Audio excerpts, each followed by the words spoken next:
Welcome back to another episode of 8-Bit Monsters Monster Deconstruction for D&D 5th Edition. On today's episode, we're going to look at the Frost Giant Skeleton. And the Frost Giant Skeleton can be found in the Icewind Dale Rime of the Frost Maiden, page 288 if you'd like to take a look in your book. This skeleton is a CR6 worth 2,300 experience. And jumping right into encounter building, looking at the CR6, we'll see that players, and I laugh, could have an epic encounter with this Frost Giant Skeleton at 4th level as long as there's 6 players. If you don't have 6 players for your table, I would recommend the DM not doing this kind of an epic encounter. You could potentially get away with more of it. You could potentially get away with more players or less players, but it could be quite the deadly encounter, as we'll see a little later on. Now, if you wanted to use this as a group encounter for your players and not necessarily an epic encounter, you could use 6 players at 5th level, or 5 players at 6th, 4 players at 7th, 3 players at 8th and 9th, or 2 players could take on one of these Frost Giant Skeletons from anywhere between 10th to 12th level. After that, you could turn this into a solo encounter for players between 13th to 18th level. And then finally, from 19th to 20th level, you could swarm your players with at least 2 of these by looking at the rules in Xanathar's Guide to Everything for encounter building. I personally love using that table. It's super helpful and makes life so much easier.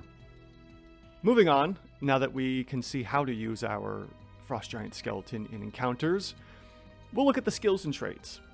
Now, our skeleton here doesn't have too much going on in the ways of skills and traits. It has damage vulnerability to bludgeoning, which is a common trait for skeletons. But in regards to deep diving the skeleton and seeing if it affects the overall defensive challenge rating, we're going to ignore this because it's only one type of weapon. And usually when there's only one type, we don't really worry about taking this into effect. You need at least, it seems, 3 or more vulnerabilities, resistances, or immunities in order for it to be triggered in the calculations.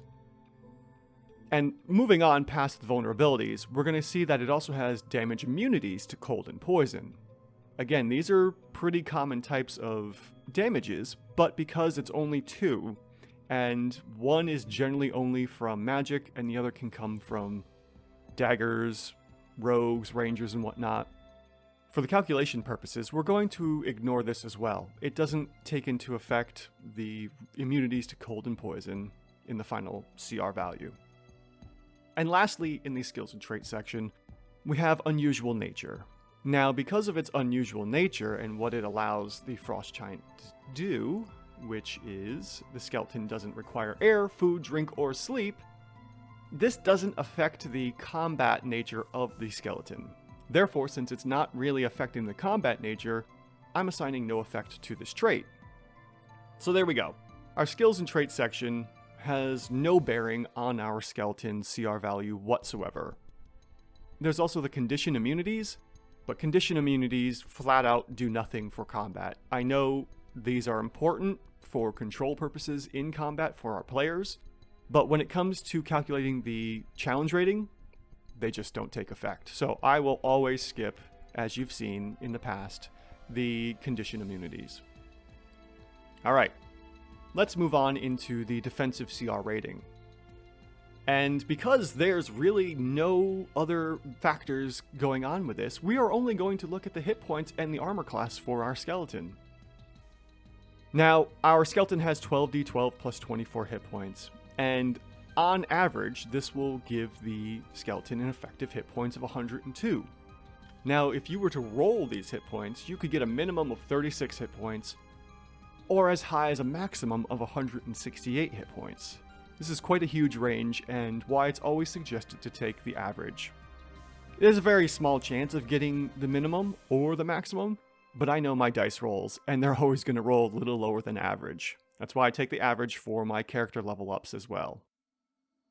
Now, when we look at the effective hit points of 102 against the chart in the custom monster building section of the DMG, this is going to rate the skeleton with a DCR of 3. And again, DCR stands for Defensive Challenge Rating, if you don't recall.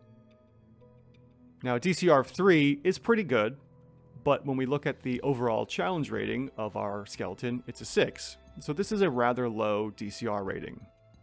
Obviously, the hit points don't help that much whatsoever. So let's take a look and see if the armor class does anything to help out as well. Now, our skeleton has an AC of 14 coming from its armors and what it has. At DCR 3, the skeleton is expected to have an armor class rating of 13. Since its AC is 14, and this is the effective AC, this is only +1 over the expected 13. Because it's only +1 over the expected, there's going to be no shift here. The DCR 3 is going to stay where it's at, just a 3. So if we needed this monster to be a little tougher, we could give it more armor, or we could give it more hit points. And actually the funny part is if the max hit points, if you roll them and they go higher or lower, this could actually affect the overall DCR of the skeleton, and why it's better off that you use the average hit points that are printed in the book. So since we have our DCR set at 3, we can now shift into the OCR. And the OCR comes from its Great Axe, which on average will deal 25.5 average damage per round. You need to take that into account when you do stuff like multi-attack. So our Great Axe can be swung twice, and because of that half point of damage, our multi-attack will have an average DPR of 51 and not 50. That could actually be very important when calculating the OCR. And again, the OCR will stand for Offensive Challenge Rating. The other offensive ability it has is Freezing Stare, which allows the skeleton to give a DC check to paralyze and do some damage. Now, the average DPR for Freezing Stare is going to be 35, and it's going to paralyze the character if they fail a check. Generally speaking, checks are always expected to fail, and if there are multiple targets, you usually only expect 2 to fail. With that failing, we could say Paralyze works similar in effect to the Constrict ability of some attacks and abilities. So Paralyze, in effect, could add a +1 bonus AC to the skeleton, which could shift the DCR up to a DCR 4, but because the multi-attack does more damage than the Freezing Stare does, I'm only basing the OCR off of the multi-attack damage. So our average DPR for every round of combat will be 51 damage coming from the 2 Great Axe attacks. And when you compare that to the chart in the DMG, we'll see that 51 damage is actually going to be considered an OCR of 8. That's pretty high. And when we look at the challenge rating, we'll see that, yeah, it's a 6, this is an 8. This is pretty standard stuff for our monsters, having a higher OCR and a lower DCR. But what about the attack bonus? Well, the attack bonus is where things get shifted around, just like the armor class shift things around in the DCR. The attack bonus for our giant skeleton here is a +9. And when we look at the OCR and we look at the attack bonus that's expected, it's supposed to be a +7. Since our giant here has an effective attack bonus of +9, this is +2 over the expected, which means we divide these in half and we shift up or down the DCR or OCR rating. And in this case, since it's +2 over the expected, we will shift our OCR 8 to 9 once. We only shift it the one time because it's 2 over the expected. So now our OCR goes from being an 8 to a 9 because it can effectively attack more often because of that higher rating. So we have our DCR of 3, and we have our OCR of 9. So let's look at making that final challenge rating calculation. Pretty standard stuff. You just add the DCR and the OCR together. So 3 plus 9 will equal 12, and you average them out, and we get a CR6. Perfect. We found the CR6 that's printed in the book, going through all the numbers and figuring things out here. What about if our monster were to use Freezing Stare first, and then following up with some Great Axe attacks? So first round, Freezing Stare, and then rounds 2 and 3, it does the multi-attack Great Axe. Well, the skeleton will get advantage on the target it froze if it failed on round 2, which would potentially give a +1 attack bonus, as well as a +1 AC bonus. So if we were to quickly go over the changes to our skeleton here, if we were to use Freezing Stare in the first round of combat, the hit points don't change, and that would be a DCR 3, but our AC does go from a 14 to a 15. This means it's now +2 over the expected 13, and a +1 shift from DCR 3 to 4. We then look at our average DPR, and that drops from 51 to 45, which also means our OCR drops from an 8 to a 7. Because of giving it the +1 bonuses to one round of combat, I'm just going to leave them there for rounds 2 and 3, just to make things a little easier on myself. Everything should be slightly lower, but because of averages and you going to the closest one, more than likely the OCR and the DCR would still round up to the 7 and the, now I'm going to find 8. Our average DPR 51 drops to 45. Looking at our chart, this drops it from an OCR of originally 8 to 7. But the attack bonus actually doesn't really change anything. It's going to be +10 rather than 9. And this is +3 over the 7. But because it's not in multiples of 2, this is still only a +1 shift from 7 back to 8. So it's funny. The damage reduces it by 1, but because the attack bonus is still high enough to shift it, it will go back up to the original number we found. And then doing the calculations again, we'll see that we now have a DCR 4 rather than 3, and an OCR of 8 rather than 9. This is a +1 shift in the defenses, while a -1 shift in the offensives. This still results in a 12, and when we average that out, we still find a CR 6.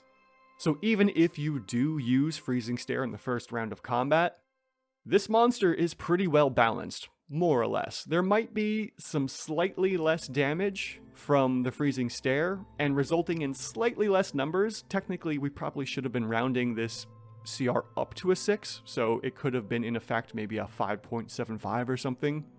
But I really don't want to go that granular into detail.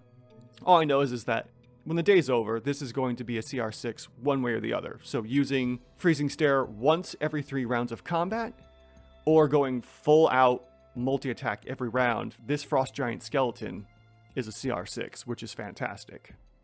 Maybe not necessarily for your players, and if you're a player, not necessarily for you and your character living, but by the terms stated in the book, this is a CR 6 that was printed. Now, moving on to a new subject that I may have mentioned in the preview back in March. Battle tactics. How would I use this in combat? Generally speaking, I would suggest if your skeleton obviously can't get into melee combat right away, sure, first round, use Freezing Stare, go for it.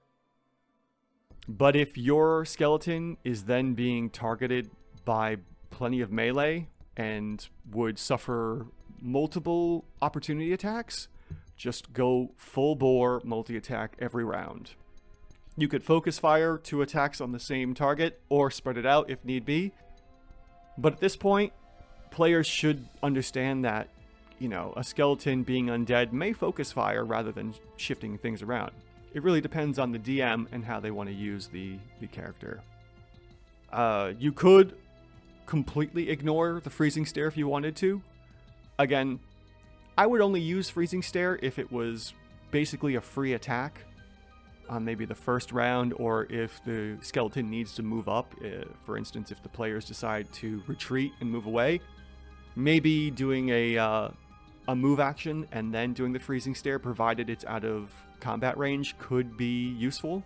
If you've ever played Fire Emblem, trying to stay out of the attack range of your players could be helpful in these instances.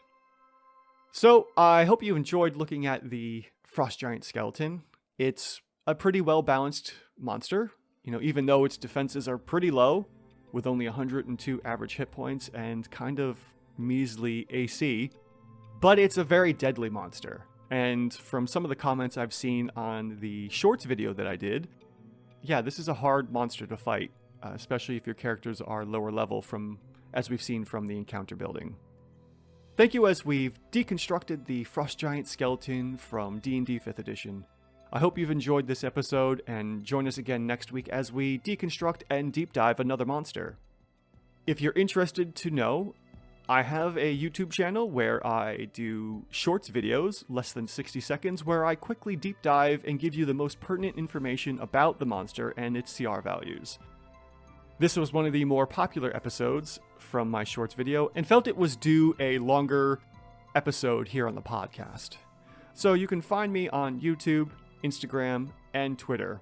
There are links in the description of the show notes. Join us again next week as we deconstruct another monster from D&D 5th edition. Thanks for listening. I'll see you next time.